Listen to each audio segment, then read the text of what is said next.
Kia ora. Thank you for those kind words of introduction and welcome. It's a privilege to be here to speak with you and talk with you. I've got the greatest respect for NZEI and the way it represents your industrial, but as we can see here today, so far your professional interests, represents them, protects them and enables them. I also heard mention this morning of the NZ Council of Educational Research and Kathy Wiley, and every time I say anything in Australia at a conference like this, I make the point that NZCER is still funded by government and has some independence in terms of the research that it does, whereas ACER for some long time now in Australia has had to bring in its own funds and therefore spends much of its time doing things that maybe such a body oughtn't be pushed to do. I think it's important, as Helen said this morning, to recognise the significance of public institutions. Helen also mentioned comparison this morning, and I think international comparison helps us if we learn from it. But comparison, of course, in terms of performance outcomes and so on, can be a form of governance as well. And I always think every time I come to New Zealand, there's so much that Australia could learn.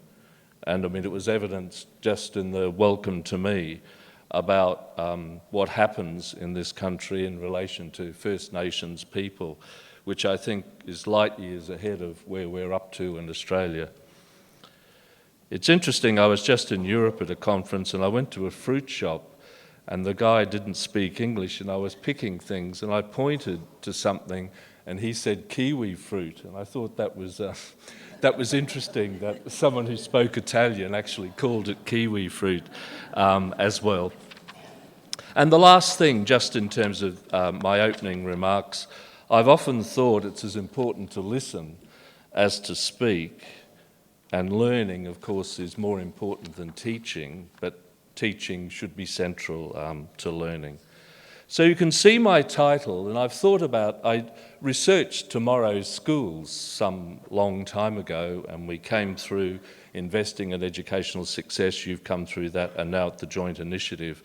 And I think there's interesting things to think about appropriate systemic structures, and Peter mentioned the need not to be too tight, and I think that's where we might be in Australia, and also not to be too loose. The appropriate relationships between the centre, ministries, and clusters of schools is important, I think. The other important thing, I think, is time. And over my years doing educational research, I've really become aware of how political time is very different from educational time in schools, and what the political process requires, the time for things to be done, and what we know in the institutions, delivering education with children at the centre, what time it takes to actually make changes there, and even to move from the point Peter made from cooperation to collaboration. I'm going to draw on an Australian Research Council project I've had, a linkage project, and they're ones you have to do in partnership, and it's one that we did, a team of us, collaborated with the Department of Education, and we called it PETRA, Pursuing Equity Through Rich Accountabilities, and I'll come back and say something about that in a moment, and I hope there might be some things you could take from that. But you would have to apply those to your context. And I think there can never be policy borrowing, there can only be policy learning. And I think most often what nations do is use other nations' performance to just continue to do what they were doing anyway inside their nation. I want to suggest that we need policy learning, and I think the things I'm going to talk about, each and every one of you will have to recontextualise into the context of the joint initiative here.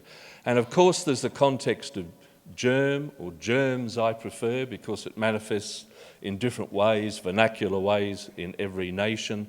And last night Martin Thrupp mentioned that the systemic germs, we have it in Australia I think, but also the potential germ within us. The other backdrop, contextual, and I'll just come back to this in the very last comments I make, is privatisation in education, as some have called it, and in particular the work of Pearson as the largest global business, 7.4 million billion in Australian dollars sales globally last year, and their strategies in the global south and the global north. And they're everywhere in the Australian context. My wife sends me almost daily personalised emails that go to her at her school saying, "Dear Carolyn, we could do niched professional development for all the staff in your school." And it's interesting, we've analysed all of their business strategies, their annual reports, and their first goal is to establish a global education policy consensus and agenda. And as far as I'm aware, they haven't been elected by any government or do not have a democratic constituency. But that's the second backdrop. And then what you're looking at, of course, is this amazing systemic restructuring. Germs, I would call a globalized localism. And if we look at the work of the Portuguese sociologist, he says there's no globalized ideas that don't come from somewhere. They all come from some locale. And germs, I would argue, in his frame, is what he calls a globalized localism, that it's an Anglo-American reform of education model which has been taken up, thus germs, in other places, and then becomes a localized globalism. You know of Sahlberg, just as backdrop, the germ as against the Finnish model, and the binary that he creates between, on the left side there, the germ and the Finnish model. I think it's better to think of it as a continuum, and I think it's good for you to think about where New Zealand fits on the continuum, and how does germ infect or otherwise in this moment of restructure with the joint initiative. So standardised teaching and learning versus the way Sahlberg represents the Finnish model, customised teaching and learning. Focus on literacy and numeracy as opposed to broader learning, creative learning, he suggests, with broader curriculum frames, with more professional trust and autonomy at school and classroom level. Prescribed curriculum versus more school-based, teacher-owned.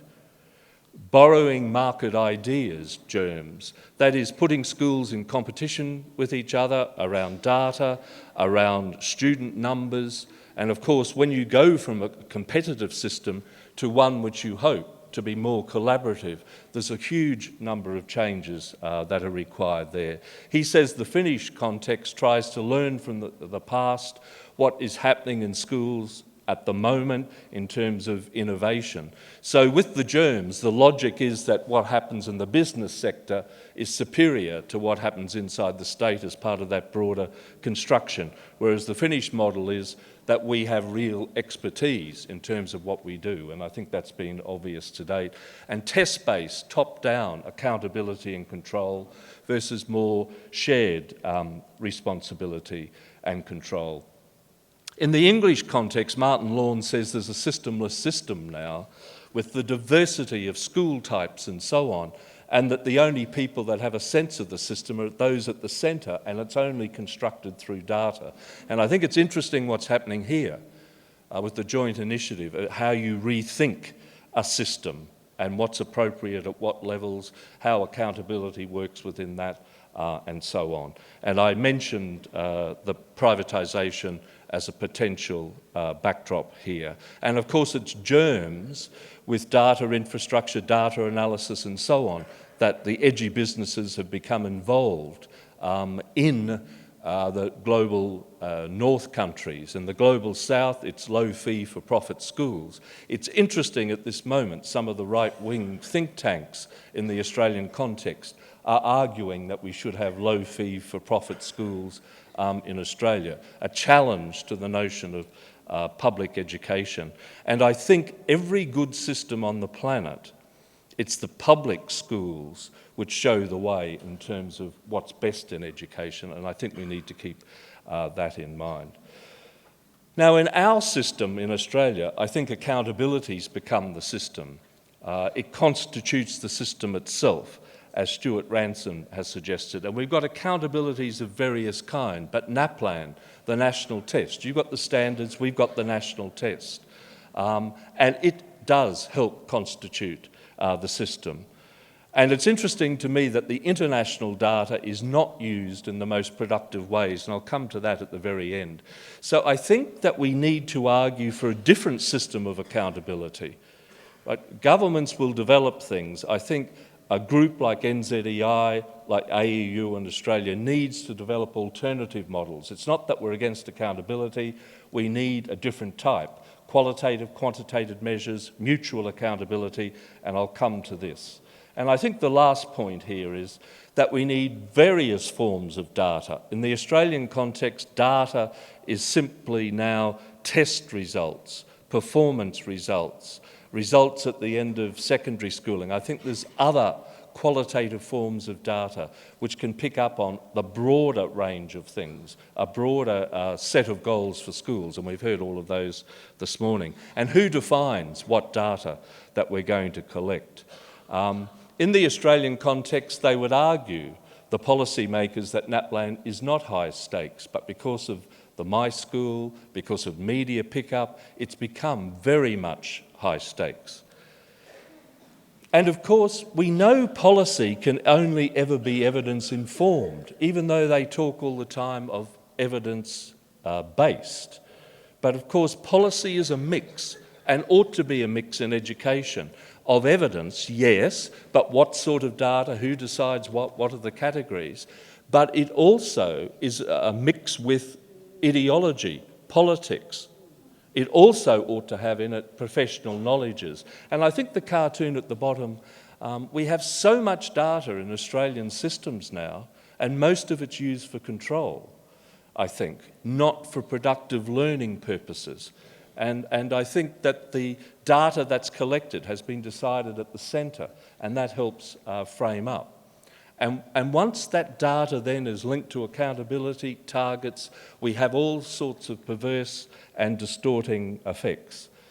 But this is seductive. This cartoon, I thought, picked up quite nicely on the notion of the germs within. I mean, there is something seductive. In my university, we have a ranking of every one of us that gets updated every 24 hours, and you can go and look at your score. And I say, this is such nonsense, but every now and then I sneak a look, and it's the sort of germs within inside, I think. If we come to this research project I want to talk about, it was collaborative, and we conducted it in the Wide Bay region, with 8 schools. Now, why did we go to Wide Bay? Because it's an area of rural poverty, it's suffered floods, and it's an area that hasn't been researched, and it's an area, because of their positioning, so Queensland has the state system, then regions within, and it's at the periphery of one region.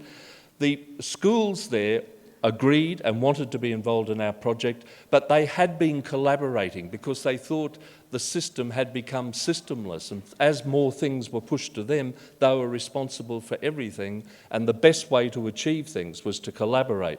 Even when some of them got large sums of money that others didn't, they were sharing the PD across the schools and so on beforehand. And so what we did initially, we were about working with the department, which at the time was interested in, can we have another form of accountability, not just the germs, top-down test-based. And so what we did was interview many teachers. We worked with the principals over 3.5 years, and with groups of teachers in the schools, and with students, and with the community. And I want to say something about that. We also worked with teachers and students who developed units of work in the community, trying to strengthen the community relationship. And we were working with the funds of knowledge approach, rejecting deficit views of community and arguing, as Lewis Moll and others in the US has, that every community has knowledge, and it's how the school linked to that and scaffold to what the school is doing. We also were interested in horizontal accountability, school to community, community to school, and I'll come back to that. And we also were arguing, and when we got the contract and when we got the agreement and collaboration with the Department of Education, the then Director General, who isn't the Director General now, argued that she would bring all the senior people, our community of schools could speak to them and tell them, we don't want you just gazing at us. We want to have the capacity to speak back to you, that sort of opportunity to learn standards. So we were thinking about horizontal accountabilities and vertical two-way accountabilities. And there's just two constructions here. Usually accountability in our system is being held to account, but we also wanted to add in giving accounts. And the schools, in all of our interviews with the principals and the teachers, thought they were doing wonderful things. But those at the centre didn't care. They just were only concerned with the test results, and they wanted to challenge that through other data sets and so on. We drew on the work of a group of people at Oxford, Sarah Watmore, who has done this. Her argument is if you bring experts and community people who are the experts together and have discussions around a problem, you'll get better outcomes. And we've looked at a big case that they did in a town in England that was continually flooded. They brought in the scientists, they brought in community people, and out of that discussion, they got better solutions than what they would have got just from the community people or the scientists. And that's what we tried to do when we created, amongst these 8 schools, a learning community, a learning commission. And we set up this learning commission. It was chaired by a retired principal of the biggest school in the area, and we had these representatives, a local government councillor, a community person, an Indigenous woman, a journalist who became editor of the local newspaper eventually, and the director of research in the Department of Education. And what they did, they were trying to think of how can we give accounts which are counter to just top-down test-based accountability? How can we embed schools and communities, communities and schools much more? And this took a long time, and time is of the essence, of course, as we've heard. And they asked those questions. Now, they were asking it collectively, not about each individual school, which is interesting. What do communities in this region expect from schools? We put ads in the paper, we had public meetings, they went out and interviewed people in the community, presentations from principals, teachers, students. How can these communities tell if their expectations are met? What do schools require to meet these expectations? And this is what sort of came out of this. The parents and caregivers, what was really, really interesting to us, that there were a mix of views, and they saw academic things and high performance and so on as a positive, yes. But they seemed to value much more broader sets of things. They wanted their kids to be good people who would be good citizens, involved in community, give back, who would have work skills of particular sort.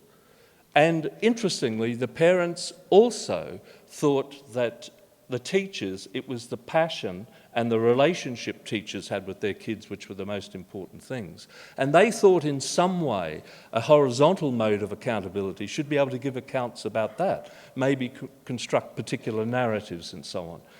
The community service groups, they wanted this notion of giving to the community and school being more central, and they wanted to be involved in the schools. What was interesting to us was that the employer groups said to us when they interviewed people in the local area for jobs, they actually asked to see their CVs and wanted to see the broader involvement in schooling beyond the academic, in sport and cultural things, giving back sorts of things, community involvement and so on. The Indigenous, and we had an amazing group of Indigenous women who came and presented to the Commission, and it met over a 2-year period. And they argued that you could trace changes in the numbers of Indigenous students in each of these schools by changes in the culture of school and recognition and valuing of Indigenous knowledges, epistemologies, and so on. And the schools that actually pulled in Indigenous community and worked with Indigenous community.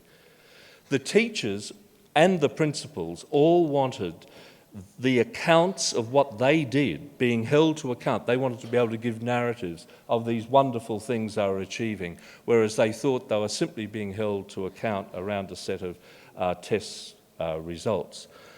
We had students present, and the counsellor, who'd been a local counsellor for 20 years, she told me how she was walking in this town, Bundaberg, one day, and these women called out to her and came over, and they said to her they wanted to thank her that their kids had appeared before the commission and talked about what they wanted from school.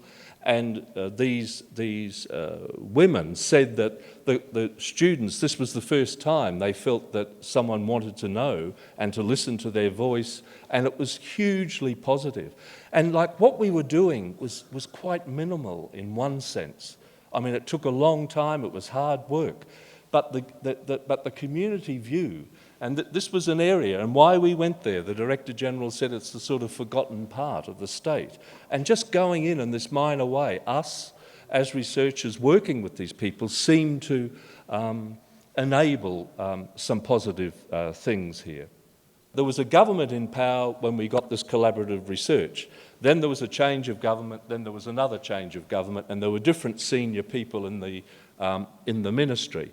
The original Director General said all the senior people would come to Bundaberg and they'd listen to the report from the Commission and all of those groups.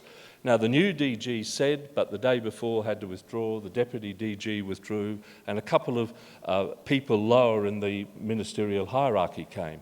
But the Director General said to me, bring everybody into the department, and we did that, and we presented our account. And I was disappointed to the extent that, so there was an openness for us to speak back, and that's what the schools wanted. They wanted a chance to tell those who were looking at them what they needed to do to support them.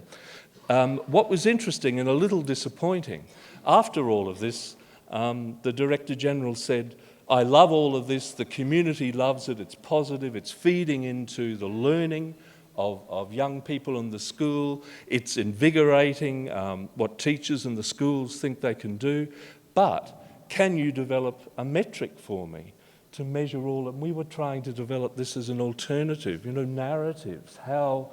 But in actual fact, what the Director General wanted a metric around narratives and said, well, how can I compare your group of schools here with another group of schools? Surely I need a single, and it seemed to me that went right against what it was what we were trying to do. And this is what Judy Peters, who was the counsellor, said. I think the benefit of the process is actually the process. When was the last time someone actually asked the broad sector that the Commission has what they want, how they feel, or how they would like it delivered? When were they last asked? And she went through. So at the end she says, so if anything comes out of this, it should be further engagement to keep and grow these commissions. Interesting, I think. Now my time is passing. I'll say a little about the curriculum units. We had groups of teachers from all of the 8 schools, half primary, half secondary, who came together, and we worked through a whole range of literature about what we were doing, what rich accountabilities might be, what the funds of knowledge approach was, and how one might make community curricula. And then the teachers in groups went away into the 8 schools, developed these units, and we had students and the teachers come and report on these to the Learning Commission. And that seemed to really work a treat. You can see here what we were trying to do. We took history and the arts in the first instance, and the rationale was students' research resources that have sustained the community and supported learning in their community, the funds of knowledge approach, provide a powerful hook into schools, particularly for the disengaged students, provide a basis for intellectually rigorous, interesting and authentic learning, and position students as experts and researchers in and of their own life worlds. Now, I haven't got time to go through all of this, but we did a full day and then 2 half-day PD for the students and for the teachers, and that worked wonderfully well.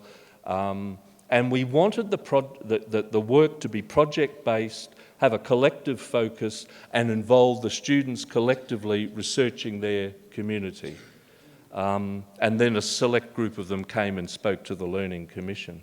And they worked, Year 6 looked at Australia as a nation, and one of the Year 10 groups looked at the modern world in Australia. And this was about engagement and intellectual challenge, and rejecting a deficit view of communities.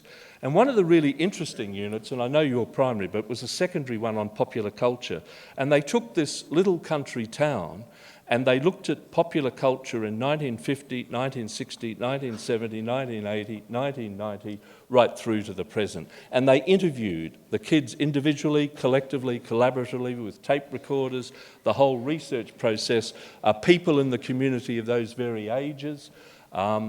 They also looked at the history and changing function of some of the buildings. They then actually did a multimodal presentation that each group did, and they put them together in this particular school, and they presented it to the entire school, but they brought community in as well.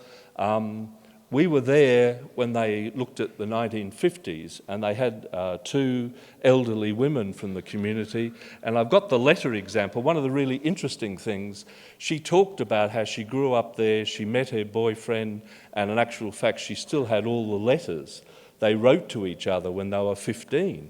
And she read them out, and the kids were astonished.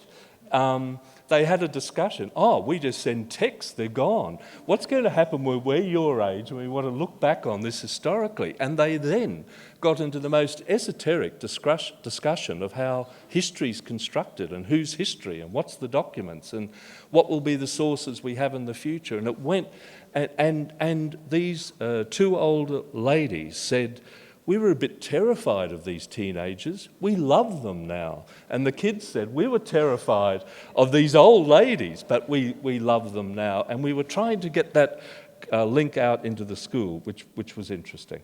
So just a couple more minutes. We tried then to develop this notion of rich accountabilities. Partial perspectives from multiple sides. And that increases the veracity of the account. But all of it is about putting the child at the centre, the child's learning, in the broadest sense as the centre. Parties held to account should be involved in defining the standards, what counts, not just done to people. Parties held to account should be able to give their own account of whether and how they compare with others, or with standards, who accounts and how. Data in various forms.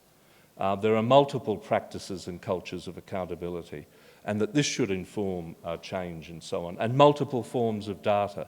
But how do we develop this without intensifying the collection of data, measurement, and taking us away in an unintended way from what we need to do?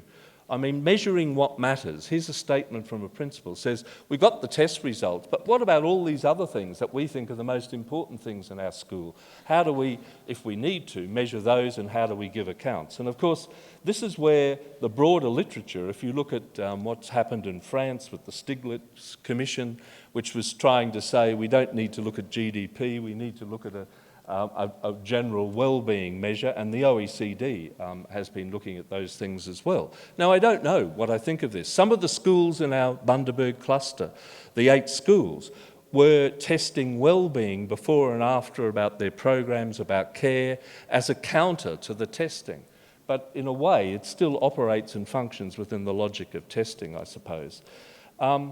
This is the being held to account, giving account. The question, is that true? That's what's on the top of OECD education work now. We cannot improve what we cannot measure. Is that true? It's certainly what policymakers at the system level. But are there things that we really value that we could give narrative accounts about to show what we've achieved? But what counts and how? No need to look at that. But I mean, if we look at the photo at the bottom, how do you measure that photo? Light, atmosphere, experience? Do you know, and if you think about the complexity of what it is that you do in classrooms and the learning that's going on, how do we count that? Or are there other ways of representing that? Who gives the account? What we've got in Australia is top-down test-based, but we're arguing it should be multilateral. It should be horizontal and it should be vertical in both ways. And it should be about broader sets of things, multiple partial perspectives. And this is the model that we thought we had in Australia, that we do have in Australia, really, governments, department, regions, school to school. And this is top-down and it's test-based. Queensland schools, every principal every year gets an 8-page data set, and that's what they're held to account for. Well, what we were arguing is that we should try to make community curricula, have horizontal relations, school to community, community to schools, and have that horizontal set of relationships. Now, what we used to think about with this cluster of our schools, and they did share and collaborate, but we started to wonder when we talked with the principals, in a way, would they prefer as a group of schools, now they have geographic proximity, should they collectively be held accountable for the collective outcomes of all the kids there, rather than individually, which is interesting to think about. And the other thing we added was this, what Linda Darling-Hammond calls opportunity to learn standards. The voice of the profession, the voice of those in schools and schools communities being heard by governments and policymakers. And the question, of course, what counts? Who accounts and how? Being held to account or giving an account. So, just to bring this to a close, what's the application to your situation? What's the appropriate set of relationships? And Peter talked about, it's not necessarily schools close together being a community, that there's ways of thinking about communities within a system. How can we ensure that the child's learning is at the centre, but also how we keep equity on the agenda? I've always loved this from the 2012 secondary analysis by OECD of PISA. I don't know whether you can see it. I can barely see it here or there. But what this is showing, it's looking at PISA 2012 results. And so on the y-axis here is higher results, mean score, average score, so 600. And then along the x-axis is a measure that the OECD have done of equitable funding. Right? And through the centre we get the line of best fit. And what we see, and I've never seen a policymaker or a politician, in Australia at least, use this data, because what it shows is that equitable funding is strongly related to outcomes on PISA. And if you read the commentary around this, they make an argument very strongly, like politicians in Australia say, funding doesn't matter. Well, what nonsense. What I always say when anyone asks me to comment on that, I say what the evidence seems to suggest, that funding up to a threshold does make a difference. Then it's over that threshold how you redistribute that money to schools, communities, students in the greatest need. And we had that in Australia with Gonski. It's gone down into the dustbin of history with the current government we have. But that sort of data, which I think needs to be held at the centre for proper policy making if we're really committed to socially just outcomes. What is appropriate system structure and mode of accountability? How do we hold germs at bay? How do we resist privatisation and education, including that enhanced involvement of edgy businesses? And I don't know how big that is here. They might think New Zealand's too small a market. But in the Australian context and in the US context, with the Common Core Standards of Curriculum, they've come in, they have $32 million contract in the state of New York to develop the tests linked to there. So I think we have to think beyond a systemless system, but your voice, NZEI, needs to be heard in thinking about what is a desirable system structure and set of relationships. Thank you very much.